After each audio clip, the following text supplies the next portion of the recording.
ಚೇತನ್, ನಾವು ಗಮನಿಸ್ತಾ ಇದ್ದೀವಿ, PIL ಅರ್ಜಿ ವಿಚಾರಣೆ ಆಗ್ತಾ ಇದೆ. ಶಶಿಕಿರಣ್ ಶೆಟ್ಟಿ ಅವರು ವಾದ ಮಾಡ್ತಾ ಇದ್ದಾರೆ. ಅದಕ್ಕೆ ಪ್ರತಿಯಾಗಿ ನ್ಯಾಯಾಧೀಶರು ಕೂಡ ಕೆಲವೊಂದು ಪ್ರಶ್ನೆಗಳನ್ನ ಕೇಳ್ತಾ ಇರುವಂತದ್ದು. ಏನ್ ಮಾಹಿತಿ ಸದ್ಯಕ್ಕೆ? ವೀಣಾ, ಇವಾಗ ಇನ್ನೂ ಕೂಡ ಒಂದು ಆರ್ಗ್ಯುಮೆಂಟ್ಸ್ ಕಂಟಿನ್ಯೂ ಆಗಿರುವಂಥದ್ದು. ಅಂದರೆ PIL ಏನು ಹಾಕಲಾಗಿತ್ತು ಅದರ ಒಂದು ವಿಚಾರಣೆ ನಡೀತಾ ಇದೆ. ಕಂಪ್ಲೀಟ್ ಆದಂತಹ ಮಾಹಿತಿಯನ್ನು, ಅಂದರೆ ಘಟನೆ ಹೆಂಗಾಯಿತು, ಯಾವ ಗೇಟ್ನಲ್ಲಿ ಎಷ್ಟು ಜನ ಸತ್ರು, ಏನಾಯಿತು ಅನ್ನೋದ್ರ ಬಗ್ಗೆ ಕಂಪ್ಲೀಟ್ ಆದಂಥ ಒಂದು ಮಾಹಿತಿಯನ್ನು ಇದೀಗ ಶಶಿಕಿರಣ್ ಶೆಟ್ಟಿ ಜಡ್ಜ್ಗೆ ಕೊಡ್ತಿರೋ ಅಂಥದ್ದು. ಅಂದರೆ ಎಲ್ಲೆಲ್ಲಿ ಏನೇನಾಯಿತು ಮತ್ತು ಕಾರ್ಯಕ್ರಮ ನಿರ್ವಹಣೆಯನ್ನು ಯಾರು ಮಾಡಿದ್ರು ಅನ್ನೋದನ್ನು ಕೇಳಲಾಗಿ, ಅದು RCB ಮ್ಯಾನೇಜ್ಮೆಂಟ್ ಅನ್ನೋದು ಇಲ್ಲಿ AG ಶಶಿಕಿರಣ್ ಶೆಟ್ಟಿ ಏನಿದ್ದಾರೆ ಅವರ ಒಂದು ಮಾಹಿತಿ ಆಗಿರುವಂಥದ್ದು. ಅಂದರೆ ಹಿಂದಿನ ದಿನ, ಅಂದರೆ ಏನು ಘಟನೆ ನಡೀತು, ಹಿಂದಿನ ದಿನ ರಾತ್ರಿನೇ ಮ್ಯಾಚ್ ಮುಗಿದಿತ್ತು. ಮರುದಿನ ಬೆಳಗ್ಗೆ ದಿಢೀರ್ ಅಂತ ಅಂದ್ಬಿಟ್ಟು ಕಾರ್ಯಕ್ರಮ ಆಯೋಜನೆ ಆಯಿತು. ಹೆಚ್ಚು ಜನ ಸೇರಿದ್ರಿಂದ ಈ ಇನ್ಸಿಡೆಂಟ್ ಆಯಿತು.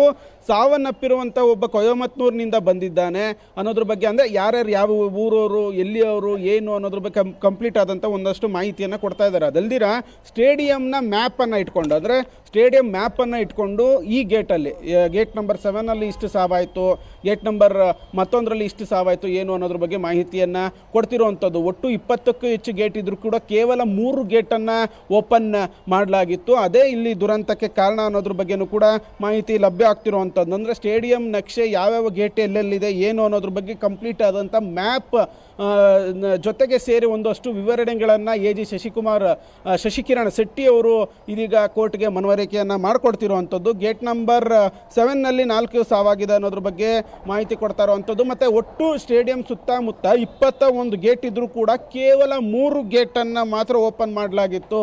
ವಕೀಲ ಮೋಹನ್ ಏನಿದ್ದಾರೆ ಅವರು ಈ ಬಗ್ಗೆ ಒಂದು ಮಾಹಿತಿಯನ್ನು ಕೊಡ್ತಿರುವಂಥದ್ದು. 21 ಗೇಟ್ಗಳನ್ನು ಕೂಡ ನಾವು ಓಪನ್ ಮಾಡಲಾಗಿತ್ತು ಅನ್ನೋದು ಇದೀಗ ಆರ್ಗ್ಯುಮೆಂಟ್ಸ್, ಅಂದರೆ ಪ್ರತಿವಾದ ಆಗಿರುವಂಥದ್ದು. ಏಜಿದು ಒಟ್ಟು 2.5 ಲಕ್ಷಕ್ಕೂ ಅಧಿಕ ಜನ ಇಲ್ಲೇ ಸೇರಿದ್ರು. ಇದೇ ಒಂದು ಘಟನೆಗೆ ಕಾರಣವಾಗಿರುವಂಥದ್ದು. ಈಗಾಗಲೇ RCB ಮತ್ತು DNA ಕಂಪ್ನಿ ಏನಿದೆ, 2 ಕಂಪ್ನಿಗೂ ಕೂಡ ನೋಟಿಸನ್ನು ಕೂಡ ಜಾರಿ ಮಾಡಲಾಗಿದೆ. ಸರ್ಕಾರದ ವತಿಯಿಂದ ಏನು ಮಾಡಿರುವಂಥದ್ದು, ಅಂದರೆ ಏನು ವಿಚಾರಣೆ ಮಾಡೋದಕ್ಕೆ, ಎನ್ಕ್ವೈರಿ ಮಾಡೋದಕ್ಕೆ ಒಂದು ಟೀಮ್ ಏನು ಫಾರ್ಮ್ ಮಾಡಿದ್ದಾರೆ. DC ಜಗದೀಶ್ ನೇತೃತ್ವದ ಟೀಮನ್ನು ಮಾಡಿದ್ದಾರೆ. RCB ಮ್ಯಾನೇಜ್ಮೆಂಟು ಮತ್ತು KSCA ಇಬ್ಬರಿಗೂ ಕೂಡ ನೋಟಿಸನ್ನು ಕೊಡಲಾಗಿದೆ. ಅವರಿಂದನೂ ಕೂಡ ಹೇಳಿಕೆಯನ್ನು ಪಡ್ಕೊಳ್ಳಲಾಗುತ್ತೆ ಅನ್ನೋದನ್ನು ಇದೀಗ AG ಅವರು ಜಡ್ಜ್ ಮುಂದೆ ಹೇಳ್ತಿರುವಂಥದ್ದು. ವೀಣಾ, ಎಸ್, ಇದರ ಜೊತೆಗೆ ನ್ಯಾಯಾಧೀಶರು ಒಂದು ಪ್ರಶ್ನೆ ಕೇಳ್ತಾರೆ. ಚೇತನ್, ಈ ಕಾರ್ಯಕ್ರಮವನ್ನ ನಿರ್ವಹಣೆ ಮಾಡಿದ ಯಾರು ಅನ್ನುವಂತಹ ಪ್ರಶ್ನೆ, ಆ ಪ್ರಶ್ನೆಗೆ ಏನು ಉತ್ತರ ಬಂತು? ಅಂದರೆ ಆ ಪ್ರಶ್ನೆಗೆ RCB ಮ್ಯಾನೇಜ್ಮೆಂಟ್ ಅನ್ನೋದು AG ಅವರ ಉತ್ತರವಾಗಿರುವಂಥದ್ದು. ಅಂದರೆ RCB ಮ್ಯಾನೇಜ್ಮೆಂಟ್ ಡಿಸೈಡ್ ಮಾಡಿತ್ತು. ಯಾಕಂದರೆ ಅವರು ಮ್ಯಾಚ್ ನಡೆದಂಥ ಮಾರನೇ ದಿನ ಬೆಳಗ್ಗೆ 7 ಗಂಟೆಗೆ ಒಂದು 3:15 ವಿಕ್ಟ್ರಿ ಪರೇಡ್ ಮಾಡ್ತೀವಿ ಅಂತ ಅಂದ್ಬಿಟ್ಟು ಸೋಷಿಯಲ್ ಮೀಡಿಯಾದಲ್ಲಿ ಒಂದು ಜಾಹೀರಾತನ್ನು ಕೊಟ್ಟಿದ್ದರು.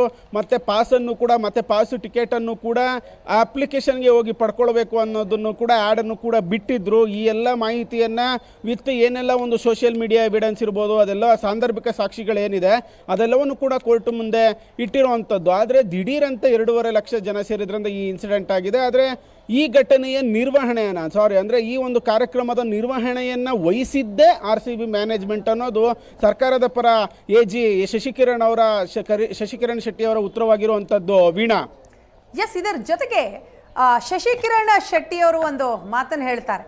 ಸಮಸ್ಯೆ ಏನಾಗಿದೆ ಅನ್ನೋದನ್ನ ಪರಿಗಣಿಸಿ ಕ್ರಮ ತೆಗೆದುಕೊಳ್ಳಲಾಗುತ್ತೆ. ಜೊತೆಗೆ ಕೋರ್ಟ್ ನಿರ್ದೇಶನ ಏನಿರುತ್ತೆ ಅದರ ಪ್ರಕಾರವೂ ಕೂಡ ಕ್ರಮ ಕೈಗೊಳ್ಳೋದಕ್ಕೆ ಸಿದ್ಧ ಅಂತ. ಸೊ ಇದು ಏನನ್ನು ಸೂಚಿಸುತ್ತೆ ಚೇತನ್?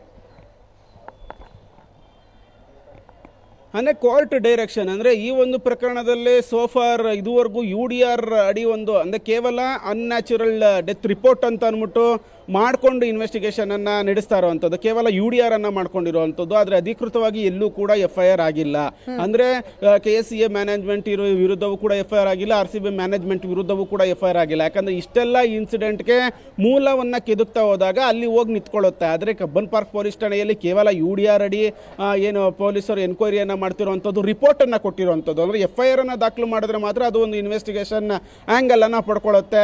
ಇಲ್ಲಿನ CCTV ಇರ್ಬೋದು, ಅದು ಇದು ಎಲ್ಲವನ್ನು ಕೂಡ ಪರಿಶೀಲನೆ ಮಾಡಿ, ಮತ್ತು ಅಲ್ಲಿರುವಂಥ ಸಾಂದರ್ಭಿಕ ಸಾಕ್ಷಿಗಳು, ಡಿಜಿಟಲ್ ಎವಿಡೆನ್ಸ್ಗಳು, ಯಾರಾದರೂ ಮೊಬೈಲಲ್ಲಿ ಏನಾದರೂ ಶೂಟ್ ಮಾಡಿದರೆ ಆ ವಿಡಿಯೋಗಳು ಎಲ್ಲವನ್ನು ಕೂಡ ಆಧರಿಸಿ ಇನ್ವೆಸ್ಟಿಗೇಷನನ್ನು ಮಾಡಿ ಒಂದು ವರದಿಯನ್ನು ಕೊಡುತ್ತೆ. ಇಲ್ಲಿ ಕೇವಲ UDR ದಾಖಲು ಮಾಡ್ಕೊಂಡಿರೋದ್ರಿಂದ FIR ಮಾಡಿಕೊಂಡು ಒಂದು ಪ್ರಾಪರ್ ಇನ್ವೆಸ್ಟಿಗೇಷನ್ ಟೀಮನ್ನು ಮಾಡಿಕೊಂಡು ಒಂದು ಇನ್ವೆಸ್ಟಿಗೇಷನ್ ಮಾಡಿ ಅನ್ನೋ ಒಂದು ಡೈರೆಕ್ಷನನ್ನು ಕೂಡ ಹೈಕೋರ್ಟ್ ಕೊಡುವಂಥ ಸಾಧ್ಯತೆಗಳು ಪ್ರಶ್ನೆಗಳು ತುಂಬ ಇದೆ. ಅಂದರೆ ಹೈಕೋರ್ಟ್ ಯಾವ ರೀತಿ ಒಂದು ಡೈರೆಕ್ಷನ್ಸನ್ನು ಕೊಡುತ್ತೋ ಅದನ್ನು ನಾವು ಫಾಲೋ ಮಾಡೋದಕ್ಕೆ ರೆಡಿ ಅನ್ನೋದು ಶಶಿಕಿರಣ್ ಶೆಟ್ಟಿ ಅವರ ಒಂದು ವಾದವಾಗಿರುವಂಥದ್ದು. ಹೀಗಾಗಿ ಸಹಜವಾಗಿ ಸರ್ಕಾರಕ್ಕೆ ಹೈಕೋರ್ಟ್ ಒಂದು ಚಾಟಿಯನ್ನು ಬೀಸಿ ಒಂದು ಟೀಮನ್ನು ಫಾರ್ಮ್ ಮಾಡಿ ಇನ್ವೆಸ್ಟಿಗೇಷನನ್ನು ಮಾಡಿ ಒಂದು ರಿಪೋರ್ಟ್ ಸಬ್ಮಿಟ್ ಮಾಡಿ ಅಂತಲೂ ಕೂಡ ಹೇಳುವಂತಹ ಚಾನ್ಸಸ್ ಇದೆ. ಕೇವಲ ಇವಾಗ ವಿಚಾರಣೆಯನ್ನು ನಡೆಸೋದಕ್ಕೆ ಮಾತ್ರ ಒಂದು ಟೀಮನ್ನು ಮಾಡಿರುವಂಥದ್ದು ಸರ್ಕಾರ. ಅಂದರೆ DC ಜಗದೀಶ್ ಅವರ ನೇತೃತ್ವದ ತಂಡ ಕೇವಲ ಎನ್ಕ್ವೈರಿ ಮಾಡುತ್ತೆ. ಅಂದರೆ ಇಲ್ಲಿ ಇರುವಂತಹ ಒಂದು ಸ್ಟಾಫ್ ಇರ್ಬೋದು, ಇಲ್ಲಿ ಯಾರೆಲ್ಲ ಒಂದು ಭದ್ರತೆಗಿದ್ದಂಥ ಪೊಲೀಸ್ ಇರ್ಬೋದು, ಮತ್ತು ಇಲ್ಲಿರುವಂಥ ಒಂದು CCTV ಫುಟೇಜ್ಗಳಿರ್ಬೋದು,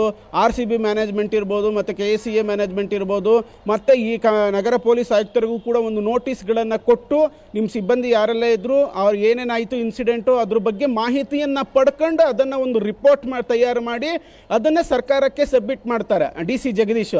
ಯಾಕಂದರೆ ಅದಕ್ಕೆ 15 ದಿನಗಳ ಕಾಲ ಅವಕಾಶವನ್ನು ಕೊಟ್ಟಿರೋದು. ಕೇವಲ ಇದು ಎನ್ಕ್ವೈರಿ ಮಾತ್ರ ಆಗುತ್ತೆ, ಇನ್ವೆಸ್ಟಿಗೇಷನ್ ಆಗಲ್ಲ DC ಜಗದೀಶ್ ಅವರ ನೇತೃತ್ವದಲ್ಲಿ.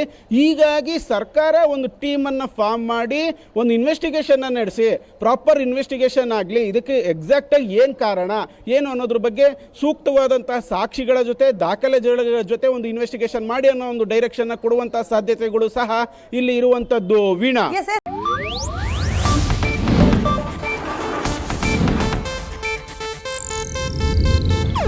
ಇದು ಏಷ್ಯಾನೆಟ್ ನ್ಯೂಸ್ ನೆಟ್ವರ್ಕ್ ಪ್ರಸ್ತುತಿ.